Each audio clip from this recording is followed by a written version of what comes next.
नया पाकिस्तान ग्लोबल के नाज़रीन अस्सलाम वालेकुम। मेरा नाम है मोहम्मद रिजवान। मशरिक़ वस्ता से मुतल्लिक़ अमेरिकी सदर डोनाल्ड ट्रंप का अहम बयान। फ़लस्तीन का अमेरिका को मशरिक़ वस्ता प्लान पर करारा जवाब। फ़लस्तीन ने अमेरिका को संगीन नताइज भुगतने का ऐलान कर दिया।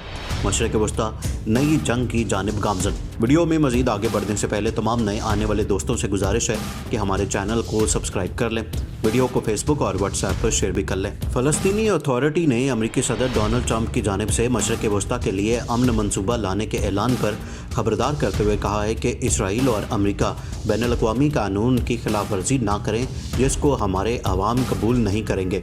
खबर एजेंसी के मुताबिक फ़लस्तीन के सदर महमूद अब्बास के तर्जुमान नबील अबू रुदीना का कहना था कि डोनाल्ड ट्रंप की इंतज़ामिया से कोई राब्ता नहीं है। फ़लस्तीनी अवाम और क़यादत की मंजूरी के बगैर किसी अमन मुआहदे को नाफिज नहीं किया जा सकता। उनका कहना था कि अगर वो संजीदा हैं और पूरे खित्ते में इस्तेहकाम चाहते हैं तो ये वाहिद रास्ता है। ख्याल रहे कि अमेरिकी सदर डोनाल्ड ट्रंप ने इसराइली वज़ीर-ए-आज़म नेतन्याहू और उनके बड़े हरीफ साबिक जनरल बेनी गैंटर को अगले हफ्ते व्हाइट हाउस में मदऊ किया है।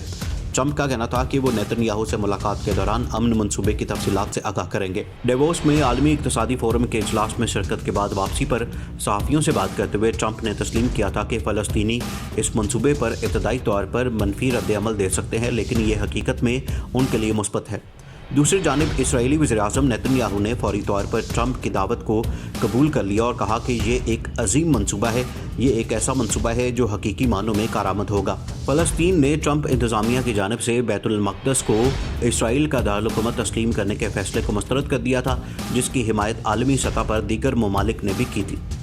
फ़लस्तीन और आलमी बरादरी इसराइली आबादियों को जिनीवा कन्वेंशन 1949 के तहत गैर कानूनी करार देता है, जो जंग के दौरान कब्ज़े में ली गई ज़मीन से मुतल्लिक़ है, जबकि इसराइल बैतुल मक़दस को अपना मरकज़ करार देता है। अमेरिकी सदर ने 6 दिसंबर 2017 को मकबूजा बैतुल मक़दस को इसराइल का दारुल-हुकूमत तस्लीम करने का ऐलान करते हुए अमेरिकी सफारतखाने को तिल अबीब से बैतुल मक़दस मुंतकिल करने की हिदायत जारी की थी। डोनाल्ड ट्रंप ने व्हाइट हाउस में प्रेस कॉन्फ्रेंस करते हुए कहा था कि कुछ अमेरिकी सदूर ने कहा कि उनमें सफारतखाना बैतुल मक़दस मुंतकिल करने की हिम्मत नहीं, लेकिन बैतुल मक़दस को दारुल-हुकूमत तस्लीम करने का वक्त आ गया है। अमेरिकी सदर ने अपने मतनाज़े फैसले के ऐलान के दौरान कहा था कि यकीन दिलाता हूँ कि इलाके में अमन व सलामती के लिए काविशें जारी रहेंगी। उन्होंने कहा था कि मशरिक़ वस्ता का मुस्तक़बिल रोशन और शानदार है और अमन के लिए मुसलमानों, यहूदियों और ईसाइयों को मुत्तहिद होना पड़ेगा। अपने फैसले का दिफा करते हुए उन्होंने कहा था कि ये एक हकीकत को तस्लीम करने के सिवा कुछ नहीं है जिसको कर गुजरना था, और ये अमेरिका के बेहतरीन मफाद में है। अमेरिकी सदर का कहना था कि इस फैसले से बैतुल मक़दस की जोग्राफियाई और सियासी सरहदों पर कोई फ़र्क नहीं पड़ेगा, जो ताहाल इसराइल और फ़लस्तीन से जुड़ी रहेगी। वीडियो के आखिर में एक मरतबा फिर गुजारिश है कि हमारा चैनल सब्सक्राइब कर लें, वीडियो को फेसबुक और व्हाट्सएप पर शेयर भी कर लें।